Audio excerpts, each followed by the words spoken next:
from 5th class. I am Madhvi, your SST teacher.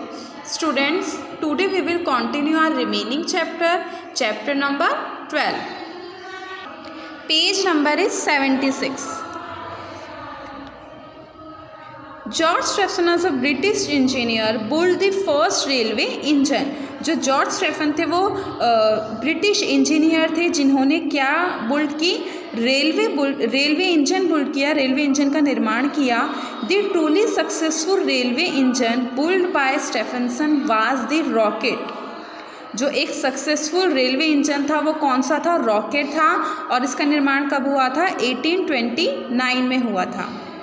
Which could pull a coach with 30 people at a speed of amount 50 kilometre per hour. और वो एक ऐसा engine था जो 30 लोगों को एक साथ खींच सकता था 50 किलोमीटर की स्पीड से. ठीक है, 50 kilometre per hour. It acted later as a model of steam locomotives. After some time, machines could run with the help of petrol and diesel. कुछ समय बाद जो मशीन्स थी वो किसके थ्रू चलने लगी? पेट्रोल और डीजल के थ्रू चलने लगी. पहले स्टीम के थ्रू चलती थी, अब पेट्रोल और डीजल से चलने लगी. This led to invention of motor car, buses, trucks and railway engine operated on petrol और डीजल. जब पेट्रोल और डीजल आए उसके बाद इन्वेंशन हुआ हमारी कार्स का, बसेस का, ट्रक्स का. ठीक है, उसके बाद ये सारी चीज़ें बनी. और ये किसके ऊपर चलती थी, किससे ऑपरेट होती थी? पेट्रोल और डीजल से ऑपरेट होती थी. Mass production. अब देखेंगे हम कि मास प्रोडक्शन क्या होता है. Steam engines provided a big force to run different kind of big and small machine. जब स्टीम इंजन बने तो उसने क्या प्रोवाइड किया? एक फोर्स प्रोवाइड की. स्टीम ने एक फोर्स प्रोवाइड की जिसके थ्रू डिफरेंट तरह की बड़ी और छोटी मशीनें चल सके. क्योंकि मशीनों को चलने के लिए कुछ तो चाहिए ना. जैसे हमें अगर जिंदा रहना है तो उसके लिए हमें क्या चाहिए? खाना चाहिए, पानी चाहिए.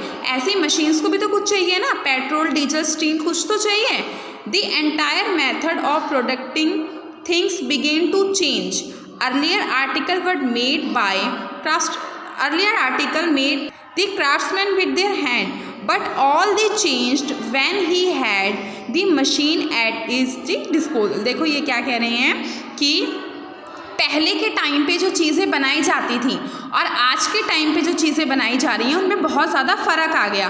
पहले क्या होते थे? इंसानों के द्वारा हर चीज़ बनाई जाती थी हाथों से, लेकिन आज के टाइम पे मशीनों के थ्रू हर चीज़ बनाई जाती है. आप देखोगे, आप घरों में देखोगे तो आज के टाइम पे आटा वगैरह गूंदने की भी मशीन आ चुकी है ना. तो जो काम एक इंसान 2 घंटे लगाकर कर रहा है वही मशीन जो है वो 2-2 सेकंड्स में कर रही है. तो अब जो हमारा प्रोडक्शन था वो लार्ज स्केल पर होने लगा.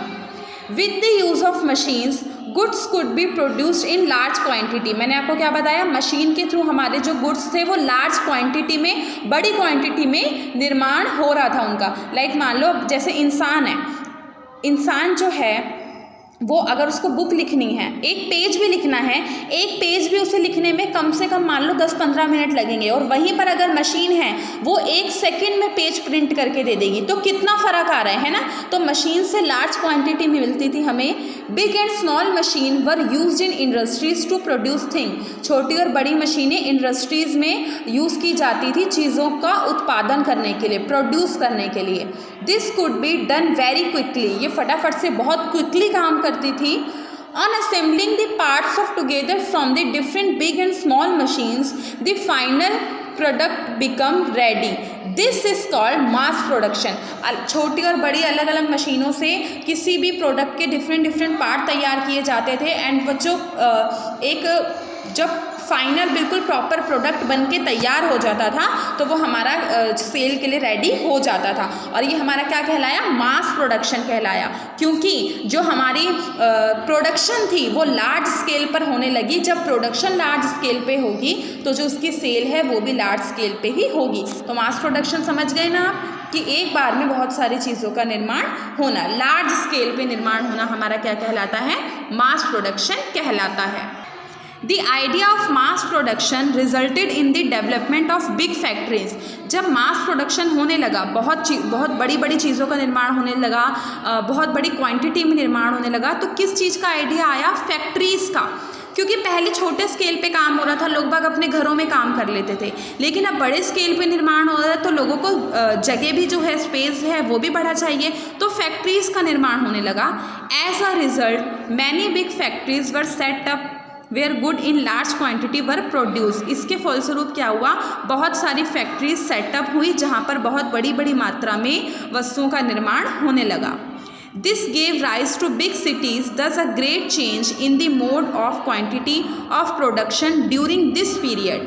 That is why this period was called the period of industrial revolution. उस टाइम पर क्या हुआ? बहुत बड़ा चेंज आया, क्योंकि जहाँ पर बहुत छोटे स्तर पर कार्य हो रहा था वहाँ पर अब बहुत बड़े स्तर पर कार्य होने लगा, चीज़ों का बड़ी क्वांटिटी में निर्माण होने लगा। तो ये जो हमारा पीरियड था वो हमारा क्या कहलाया? इंडस्ट्रियल रिवॉल्यूशन कहलाया। ठीक है, क्योंकि इस टाइम पे जो हमारी इंडस्ट्रीज थी वो बहुत ज़्यादा सेटअप हुई थी।